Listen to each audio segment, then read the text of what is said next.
Bună dimineața și bine ați revenit pe canalul Plecați Departe. E de vreme 6, era înainte de 6 când am trezit de fapt. Acum e 6 și 13 minute. O parte din nori s-au risipit. Azi noapte am ieșit pe la ora 1 și se vedeau stele, se vedeau și nori, de asta se vedea foarte frumos cerul și Calea Lactee în direcția din care am venit, așa orizontal. Era un pic coadă la baie, n-am mers încă să mă spăl, să mă aranjez, așa că scuzați-mi vocea și fața de dimineață. O să mai stau un pic pe aici prin sat. Se va servi un mic dejun. O să beau o cafea sau două, după care încet, încet o să pornesc spre Ruteni. Credeam că localnicii sunt mai matinali, dar se pare că nu. Sunt numai câțiva turiști și o trecut mai devreme o doamnă cu copilul într-un sarong în spate. Și atât.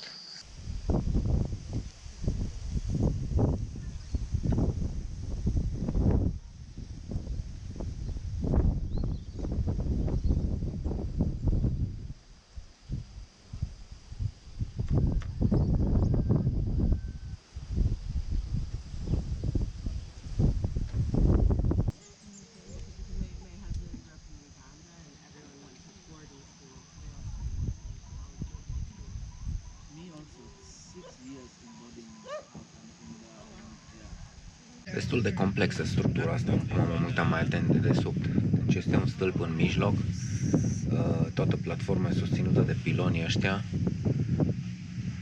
și în interior, un lucru pe care n-am apucat să-l filmez când era lumină, în interior, pe lângă stâlpul principal, este o scară din bambus, adică e un bambus cu niște scopituri pe care poți să urci la nivelurile, dacă sunt făcute superioare.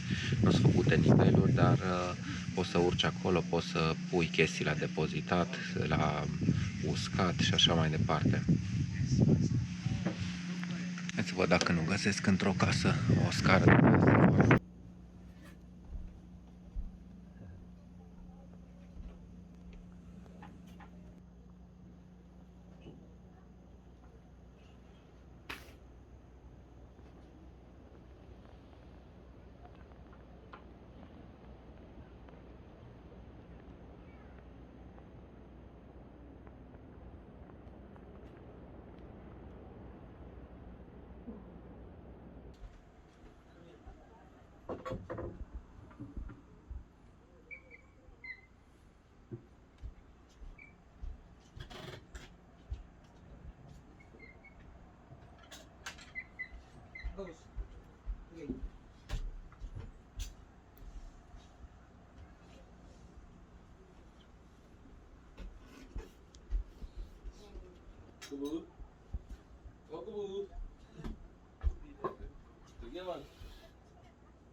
E foarte plăcut să stai aici. E a doua cafea pe care o beau afară.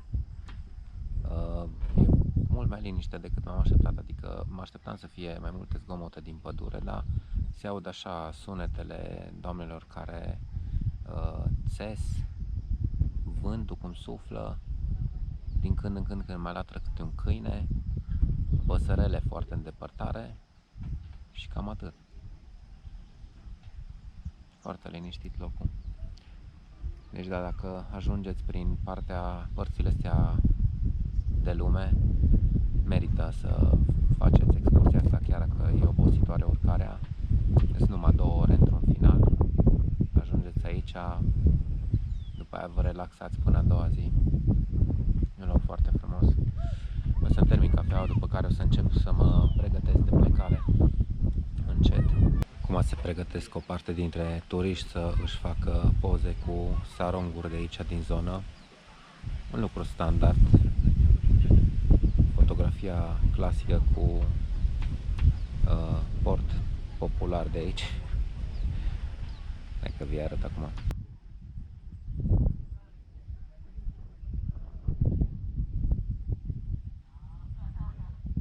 Pentru că dacă tot ai bătut atâta drum să ajungi aici, de ce să nu fake-uiești trăiești o situație. Adevărul e că îs scumpe sarongurile astea, așa că aș putea să sar și eu într-unul să-mi fac o poză. Că doar poză mi-aș face, n-aș putea să-l cumpăr, să-l am acasă. Măcar am învățat cum se leagă.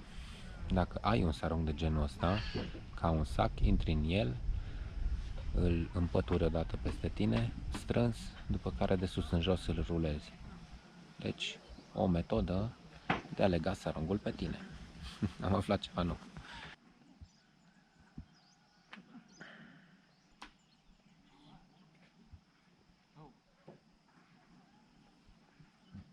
Am venit până aici la magazinul ăsta cafenea, cum să-i spun. Mi-am luat un plic de cafea, că nu e foarte scump, 50.000, 250 de grame cafea arabica. Oricum, impresia mea e că e un pic prea prăjită, s-ar putea și asta să fie la fel, dar e ok, e o cafea bună. În fine, și vindeau, printre altele, batoane de vanilie și nu știam care e planta de vanilie, probabil nici voi nu știți. Am întrebat pe băiat și mi-a spus că asta e planta de vanilie, e o plantă cățărătoare, nu știu dacă așa e întotdeauna, că eu știam că e copac, dar în fine, poate greșesc eu. Și acolo în spate, în grădină, o să oprească un pic ploaia asta, mă duc până acolo să vă arăt și cum arată semințele, adică fructul, bagheta de vanilie. Eu m-am pornit deja, adică am pornit pe drum cu bagajul făcut, gata să atac cărarea din nou spre întoarcerea la locul de parcare, dar a început să plouă, așa că am făcut o pauză aici.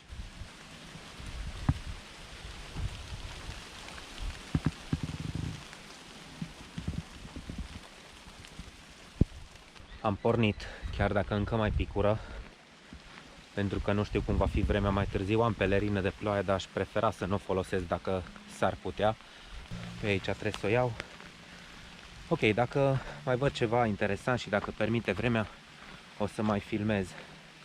Văd că pe aici am ajuns ieri când am intrat în sat. M-am întors și am mers după aia spre locul acela semi-panoramic către sat.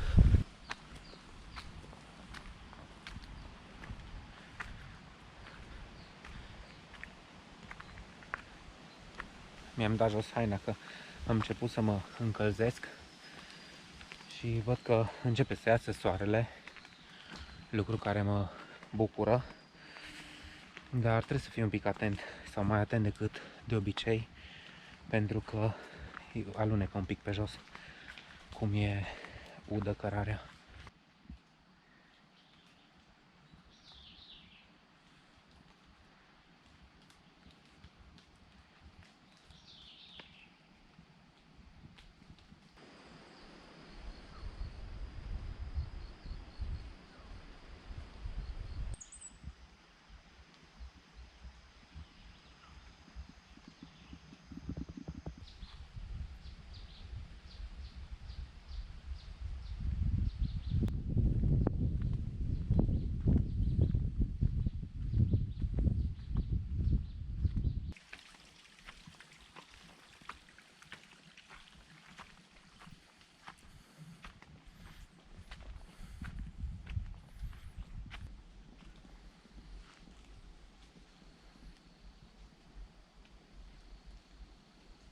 Văd că trebuie să fiu atent la lipitori, că tocmai mi-am luat una de pe degetul mare, de la picior. S-au activat, probabil, cum a dat o rafală scurtă de ploaie, acum înainte de masă. Deci o să mă uit mai des la picioare să nu fiu invadat de lipitori. Lipitorile, în momentul în care se prind, secretă o substanță anticoagulantă, așa că după ce iei jos o lipitoare, o perioadă mai curge sânge de acolo. O să vă arăt pe piciorul meu, am șters odată, dar tot mai curge sânge.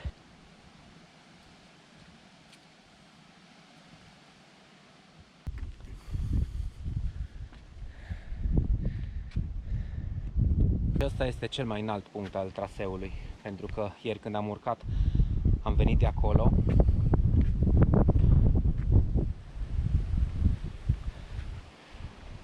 într-o urcare abruptă și de aici, de la punctul ăsta până în sat, unde se văd acoperișurile acolo la limita norilor, e doar o coborâre lentă. Practic acum la întoarcere, de aici începe coborârea pentru mine.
Sampai jumpa. Alți localnici care urcă spre sat de dimineață. Avea un copil de 4 luni, tare micuț. Copiii aici nu trăiesc ca și la noi pe puf. Sunt direcți înfipți în miezul problemei de la bun început.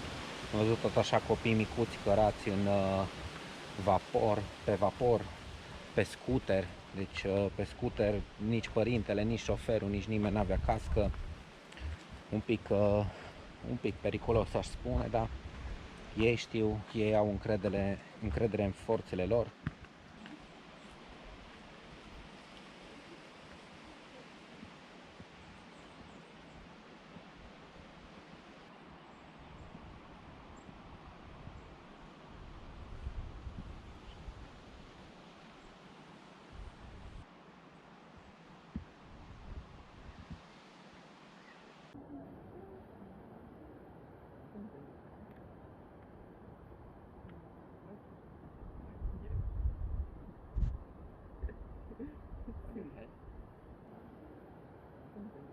Foarte frumos punctul ăsta panoramic.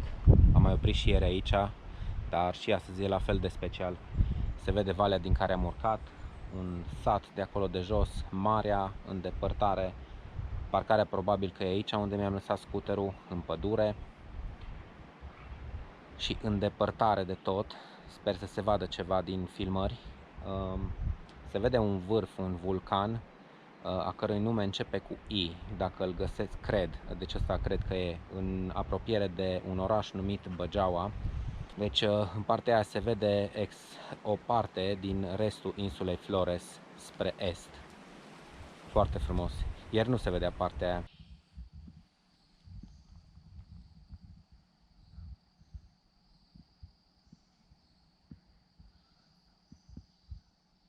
Un șarpe mic, în sfârșit am văzut un șarpe viu, că virgulă călcați de mașini am tot văzut. Pui, probabil, de ceva șarpe, nu mă pricep la ei, dar nici nu mă risc aici să iau în mână, pentru că sunt tot felul de vipere care seamănă cu șerpii normali, sau este unul crate, nu știu cum e traducerea în românește, care seamănă cu șerpii de apă, care sunt inofensivi, teoretic. Deci nu mă risc să îi iau în mână, îi filmez de la distanță, le fac fotografie, eventual asta n-am apucat să îi fac nicio fotografie, i-aș fi făcut un selfie. I-aș făcut și câteva fotografii. Și există în Bali, de fapt pe internet există din Bali un grup cu șerpii din Bali și acolo multă lume postează o fotografie sau film cu ce șerpi întâlnește prin casă, că pot să apară pe oriunde, atâta întâmplare face că eu n-am văzut în casă sau în locuri din astea publice. Postează fotografia și întreabă lumea de acolo, ok, ce șarpe e ăsta? Și sunt câțiva experți foarte buni, locali și străini, care răspund, da, este șarpele X, specia Y și așa mai departe. I-aș făcut la asta o fotografie ca să o pun pe grupul ăla, să aflăm exact ce fel de șarpe este, dar n-am mai apucat. Am ajuns la poteca pietruită, poteca amenajată. N-ar mai fi mult de aici, vreo 20 de minute probabil în coborâre, pentru că vreo 40 am urcat ieri. Deci acum la coborâre așa lejer ar fi probabil vreo 20 până la scooter.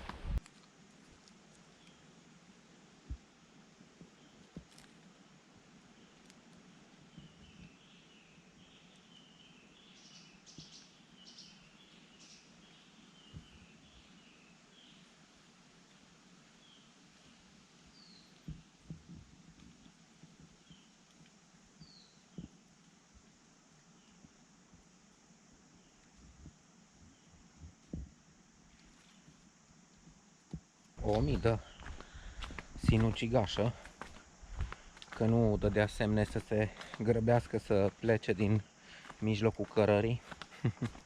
Am pus-o mai la o parte să nu calce vreun turist sau vreun localnic.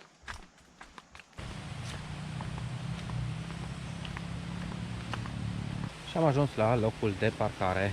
Să vedem dacă mai am scooterul. E un scooter acolo care seamănă cu al meu. Ar fi util, pentru mine ar fi practic să nu fi făcut scooterul picioare, să fi dispărut. Dar am întrebat pe mai multă lume și toți ziceau e ok, e în siguranță, e în siguranță. Trebuie să îi cred pe cuvânt, n-am altă alternativă. Da, e acolo scooterul, cum l-am văzut bine. Nenea bătrânul văd că n-a deschis încă magazinul. Nu că aș fi vrut ceva neapărat, doar să-i mulțumesc că a fost atent la scooter, dar cum n-a fost aici, nici n-a fost atent, nici nu e nevoie să-i mulțumesc. O să mă duc să mă spăl un pic aici în râu, îmi reorganizez bagajul, după care plecăm mai departe spre Ruteni. Am oprit un pic în satul ăsta de mai jos de Wairebo, de unde poți să iei OG-curi sau scutere până la parcarea de sus. Că ieri n-am apucat să filmez pe aici și mi se părea interesante și casele și oamenii și faptul că uscă tot felul de condimente în fața casei pe preșuri.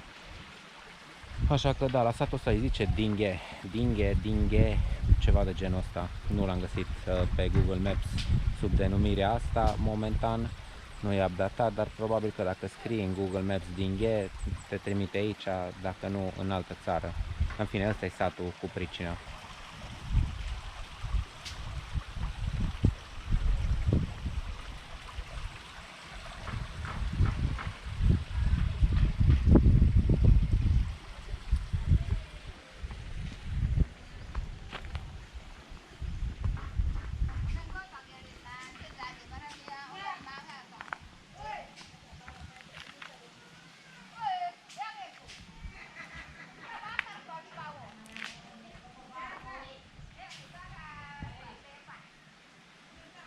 Deci din câte văd aici snuci de macadamia, puișoare, o grămadă de puișoare lăsate la uscat.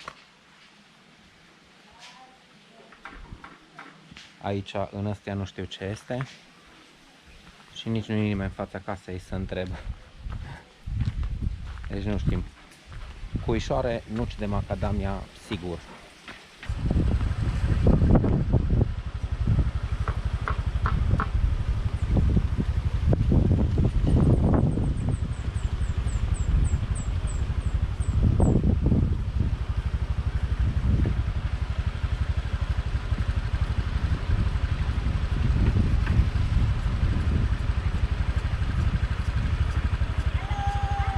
Alo!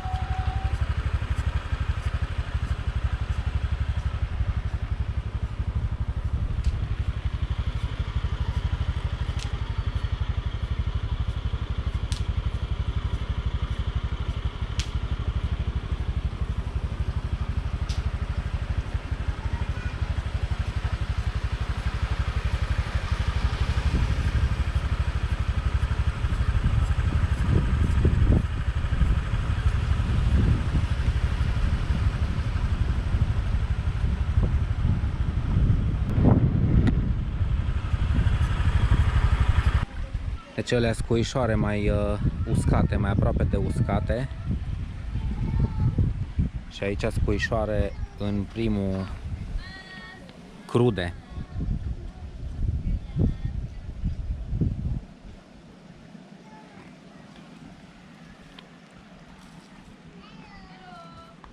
Hello!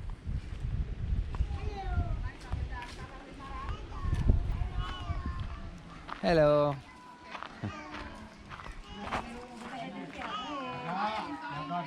Halo Ibu. Ada satu tanya, yang gini apa? Itu ranting cengkeh. Ranting cengkeh. Rantingnya cengkeh. Cengkeh. Ini kretek di bahasa Indonesia. Kretek. Iya.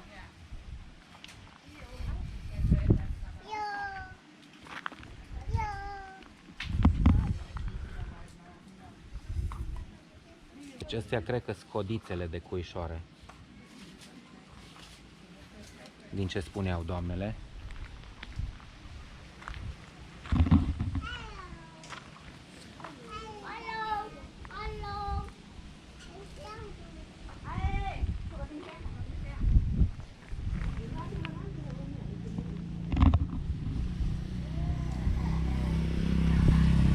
Nu se simte mirosul, probabil gustul se simte. Bole film?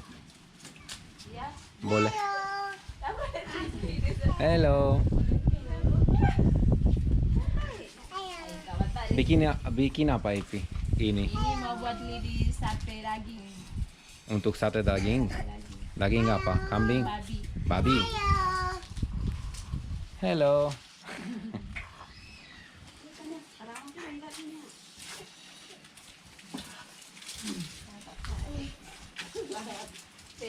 Halo. Halo. Hello.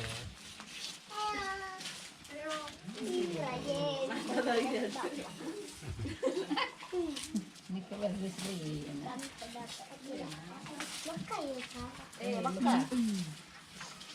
Yang tanah pokoknya ada.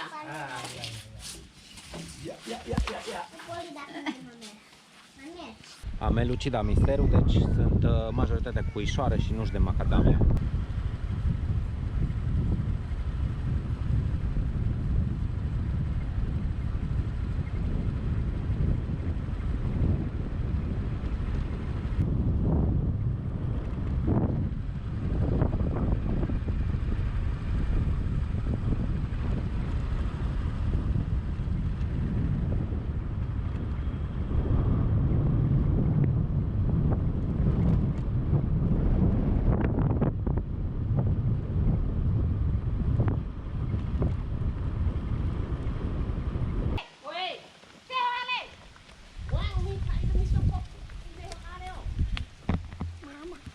Apa kabar?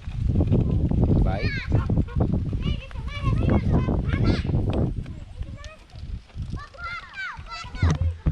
Ce figuri erau copiii. M-au văzut de la distanță, m-am oprit și au început să fugă toți spre mine și s-au pus în fața scuterului. Noroc că m-am oprit.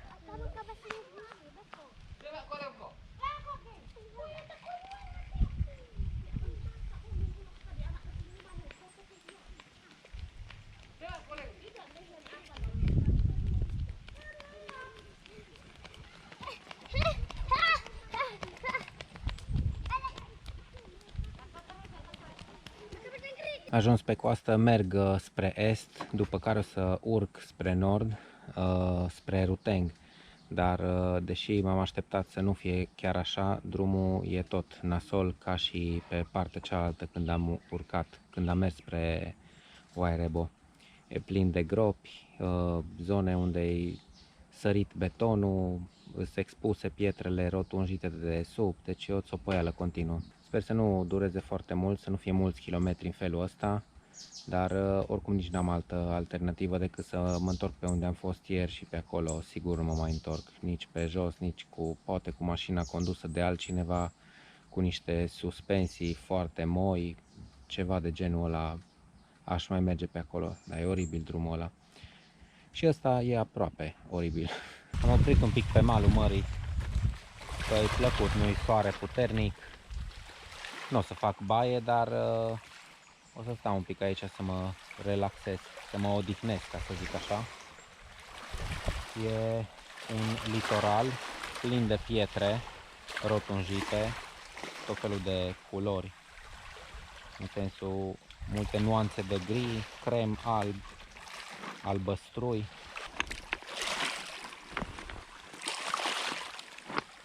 A ieșit un pic și soarele.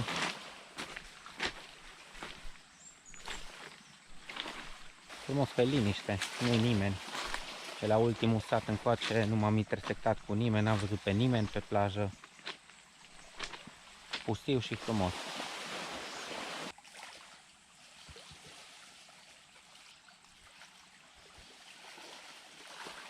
Am prins semnal și am putut să mă uit pe Google Maps. Inerie sau Inerii, nu știu cum se citește încă, pentru că n-am ajuns în zona aia. Așa se numește vulcanul ăla mare care se vede acolo în distanță, în depărtare.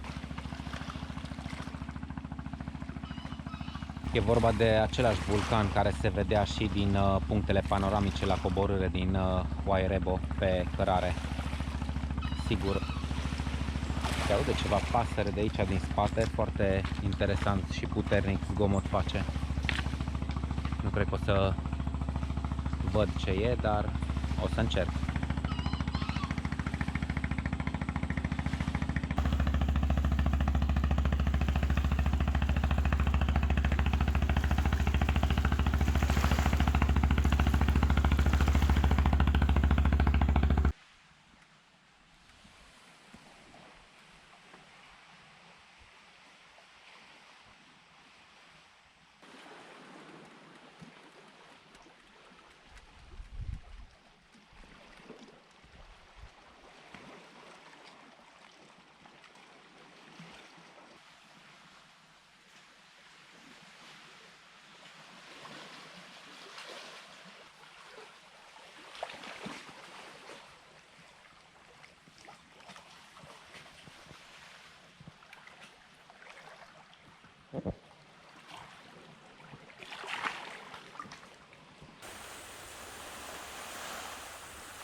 La intersecția asta am greșit un pic drumul, în sensul că m-am dus în spate, pe drumul din spate, până am dat de niște case și am întrebat din nou dacă bine merg spre Ruteng.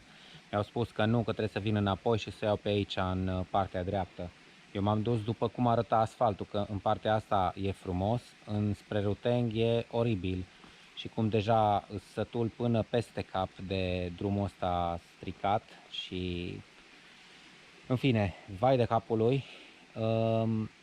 Eu m-am dus pe drumul pe care l-am văzut mai frumos, dar din păcate încă n-am scăpat de gropi și de pietre și de dansat pe scooter.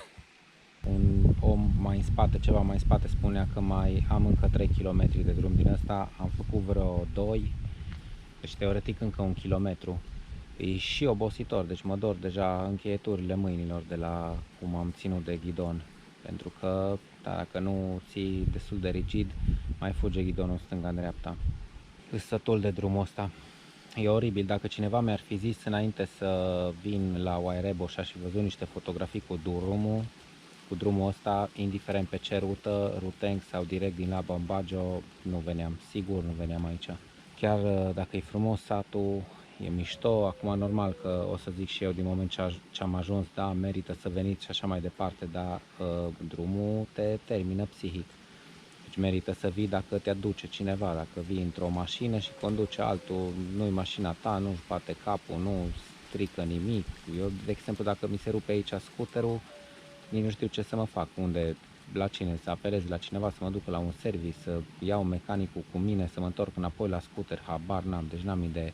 Sper să nu se întâmple chestia asta, dar în fine, da, deci dacă e să mergeți la Wairebo, recomandarea mea ar fi să mergeți cu șofer sau, dacă sunteți prin absurd cu un vehicul de teren și sunteți așa mai aventurieri, atunci da, intrați cu motociclete enduro sau cu ce aveți pe cont propriu, dar da, e dezastru, drumul ăsta e dezastru.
continuare oribil. Nimic nou aici. Dar am găsit un punct panoramic, l-am văzut așa din greșeală, de unde se vede foarte frumos în valea asta.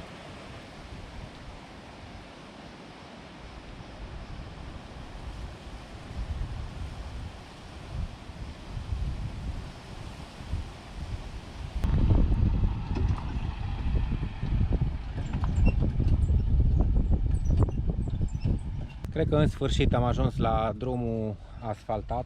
De acolo de jos am venit, așa am venit, dar și mai rău pe scooter. Și așa arată asfaltul de aici în sus. De acum drumul e mai lat și cred că am scăpat de porțiunea nasoală. Sper. Hello!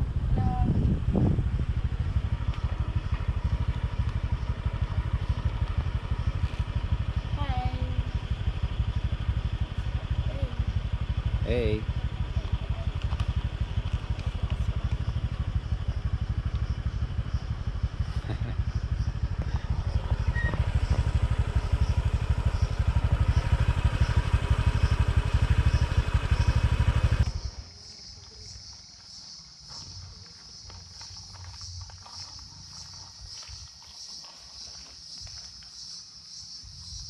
Am venit vreo 5 km, după care iar am dat de drum îngust cu gropi.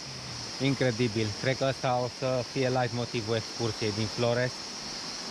Gropi și drumuri nasoale de mers cu scuterul. În fine, am ajuns la un râu unde e foarte răcoare jos în vale și sunt niște copaci foarte mișto pe aici. Că vă arăt niște cadre.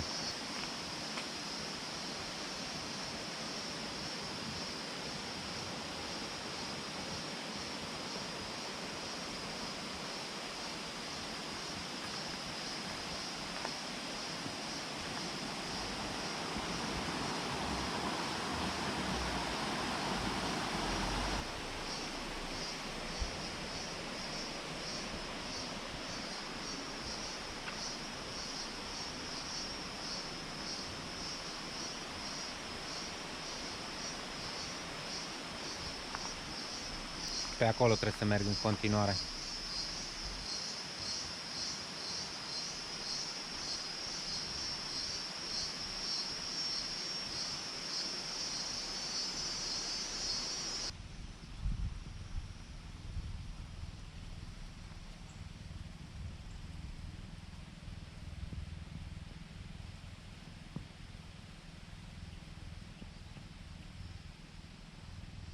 N-am mai făcut așa dese opriri. Am ajuns acum într-un alt punct panoramic unde m-am oprit să vă arăt câteva imagini.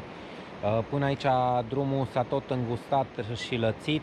În porțiunile în care era drumul îngust erau zone unde era sărit asfaltul și erau expuse pietrele, deci ca și cum ar fi multe gropi. Drumul standard de Wairebo, oribil. Ultimii 10 km au fost decenți, adică drumul suficient de lat, asfaltat, fără gropi și așa mai departe. Cred că, de fapt am mai crezut și am mai sperat și mai devreme că o să fie ok și n-a fost ok, dar vreau să notez că îmi doresc ca de aici până în Ruteng să fie ok drumul. O să vedem. Teoretic ar trebui să am undeva în jur de o oră de parcurs până în Ruteng din locul ăsta. Deci vreo 30-35 de kilometri. Planul inițial era să trec prin Ruteng, nu să mă opresc în Ruteng, dar deja e ora 3 după masa, deci s-ar putea să noptez în Ruteng. Vreau să trec prin Ruteng în direcția Riung, spre nordul insulei, dar asta se va întâmpla mâine. Cred că odată ce ajung o să mănânc ceva și o să mă pun la somn sau, în fine, vedem când ajungem în Ruteng cum e orașul, că n-am mai fost, n-am idee, nu știu la ce să mă aștept.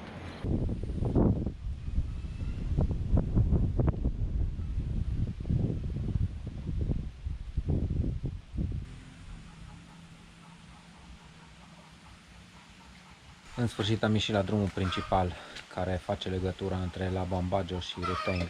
De fapt face legătura între estul și vestul insulei și și se numește Transflores. Pleacă din la Bambagio și ajunge până în la Rantuca sau la Rantiga, cum îi zice, la orașul cel mai din est al insulei.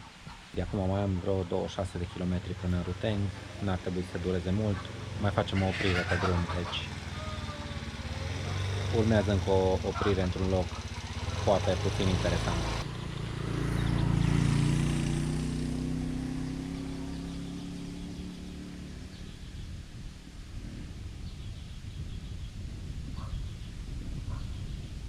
Am ajuns la Spiderweb Rice Fields, niște câmpuri de orez care sunt împărțite în formă de pânză de păianjen. Dacă aș avea dronă, vi le-aș arăta de sus, să vedeți că există un punct central și de acolo sunt mai multe cărări și toate câmpurile sau diviziunile sunt făcute circular ca într-o pânză de păianjen. Cât de cât se vede și de aici. Asta e un mod tipic de a face împărțirea terenurilor, nu numai a câmpurilor sau culturilor de orez, ci și a terenurilor care țin de alte probleme, terenurile caselor și așa mai departe. De aici, din satul Cianciar, aproape de Ruteng. Deci e un fel de platou între mai multe piscuri, dealuri, munți, o zonă plată și se văd destul de frumos. Există și un alt punct unde plătești probabil o taxă, urci pe o cărare 5-10 minute și ajungi într-un punct mai înalt, dar locul în care am ajuns acum e chiar la marginea unui drum secundar, deci am părăsit drumul principal, Transflores, și oricum am nevoie de o cafea, o să intru aici la varungul ăsta, care are priveliște către terasă, mai filmez, mai bem o cafea, mai vedem. Da, deci asta e scâmpurile, terasele de orez în formă de pânză de păianjen.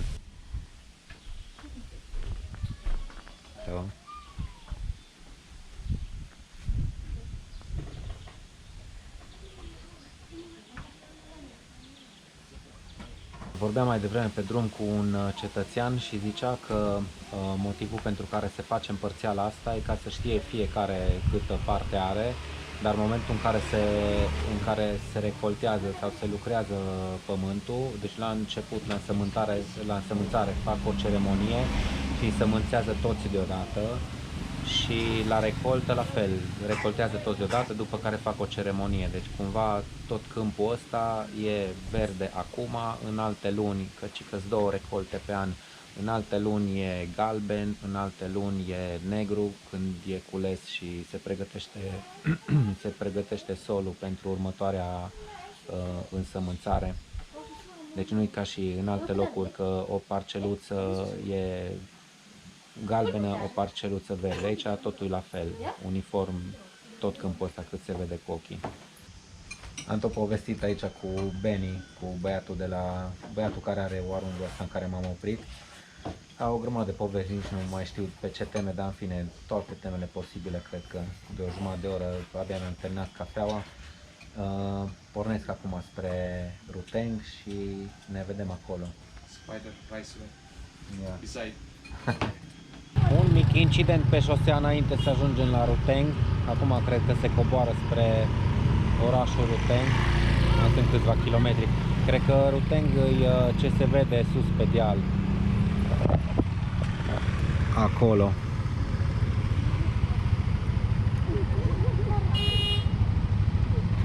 Și am găsit și eu cascadă la marginea drumului.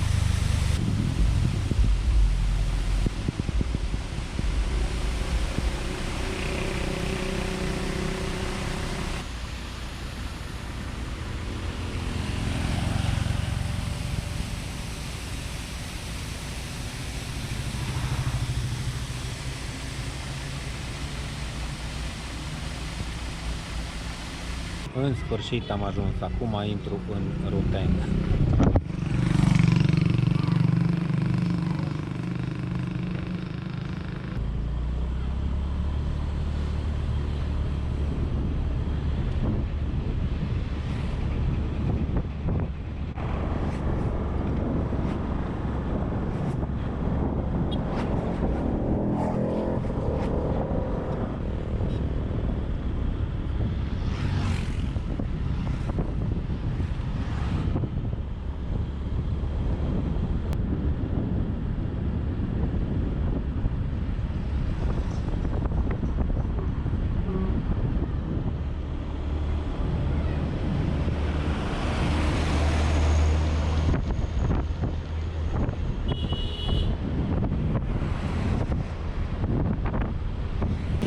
în Ruteng, am verificat pe Booking cazarea unde vreau să mă cazez.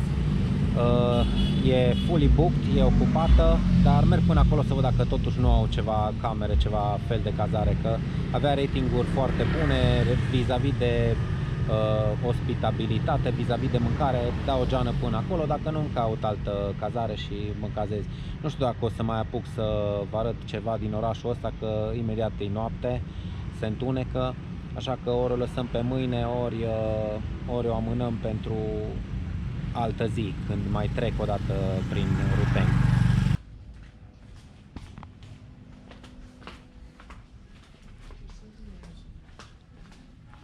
Exact cum am așteptat, sunt de fapt locuri libere, chiar dacă pe Booking apare ocupat complet.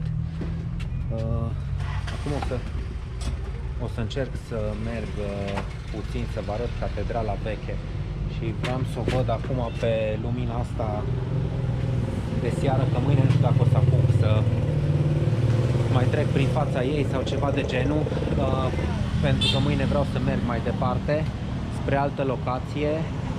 Da, deci aici la Ceacea m-am cazat. Ăsta are un rating de 9,3, foarte bun, prețuri mici, sunt niște dormitoare cu baie comună și așa mai departe, dar e un fel de family business în care super amabili oamenii, cel puțin așa e din ratinguri.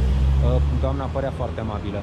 Bun, deci merg acum rapid să vă arăt catedrala veche, care e o clădire construită de olandezi și permanent renovată de către indonezieni, deci nu a fost dărâmată sau ceva de genul. Aici e catedrala, foarte aproape de cazare, practic eu sunt cazat un pic mai încolo pe stradă, n-am știut că e chiar așa de aproape. Catedrala e în spatele meu, nu putem intra, nici n-aș fi intrat. Dar așa e de afară, e o clădire veche care e foarte importantă pentru cei de aici, vechea catedrală, că mai este încă una nouă, am aflat asta de la gază, nu le știu pe din afară detaliile astea. Și da, vedem catedrala, mă întorc la cazare, mă cazez cum ar veni oficial, poate fac un duș, mă duc să mănânc ceva, după care se încheie ziua din punctul meu de vedere. A venit vremea să mănânc, am primit soto ayam, un fel de supă de pui cu curry foarte bună de obicei, cred că o să fie bună și asta, făcută de doamna Ayu și soțul ei, a lor e pensiunea. Da, arată foarte bine, o să intru direct în mâncare, am făcut duș, sunt relaxat, a început ploaia, și că astăzi aici în Ruteng o plouă toată ziua, deci pe mine nu m-a prins ploaia pe drum, ca norocul. Mâine o să merg mai departe, sper să nu plouă de dimineață numai, da? Acum asta e, și dacă plouă, nu-i prima ploaie, nu-i nici ultima pe care o văd. Bun, vă las să mănânc, sper că v-a plăcut filmul, să ne vedem cu bine la următorul. Ciao!